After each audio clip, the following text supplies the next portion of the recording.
আসসালামু আলাইকুম, বিসমিল্লাহ নার্সারিতে আপনাদের সবাইকে স্বাগতম। আজকে আপনাদের মাঝে নিয়ে আসলাম পার্সিমন গাছ। যারা অনেকে সরাসরি ফল সহকারে পার্সিমন খোঁজে তাদের জন্য আসলে আমাদের কাছে কিন্তু স্টক চলে আসে। দেখতে পাচ্ছেন এই যে ফল সহকারে প্রচুর পরিমাণে কিন্তু এই যে ফল ধরে আছে পার্সিমন। প্রচুর পরিমাণে কিন্তু ফল এবং জিও ব্যাগ সেট আপ করা, যারা ছাদ বাগানের জন্য রেডি ফল সহ গাছ খোঁজে তাদের জন্য। দেখতে পাচ্ছেন প্রত্যেকটি ডালে ডালে কিন্তু প্রচুর পরিমাণে পার্সিমন ফল ধরে আছে।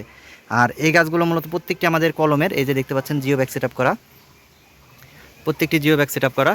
আর প্রত্যেকটি কিন্তু আপনার ছাদ বাগানে রেখে দিয়ে কি অন্য কোনো ঝামেলা করা লাগবে না, বাড়তি ঝামেলা ছাড়াই কিন্তু আপনারা এই গাছগুলো থেকে ফল খেতে পারবেন। এই যে প্রচুর পরিমাণে দেখতে পাচ্ছেন কী পরিমাণে ফল ধরে আছে, প্রত্যেকটি আমাদের কিন্তু কলমের গাছ। তো যারা এই গাছগুলো নিতে চান আপনারা কিন্তু আমাদের সাথে যোগাযোগ করে কুরিয়ারের মাধ্যমে সারা বাংলাদেশে এই গাছগুলো আপনারা ডেলিভারি নিতে পারবেন। আর মূলত এই গাছগুলোর দাম একটু অনেক বেশি, কারণ এই গাছগুলো আপনার জিও ব্যাগ সেট আপ করা। আর পার্সিমন এমনি ছোটো একটি চারার দামও কিন্তু অনেক। হ্যাঁ, তো এই গাছগুলো যারা নিতে চান তারা আমাদের স্ক্রিনে দেওয়া নাম্বারে যোগাযোগ করবেন। আমরা কুরিয়ারের মাধ্যমে সারা বাংলাদেশে এই গাছগুলো ডেলিভারি করে থাকি। ধন্যবাদ। আসসালামু আলাইকুম।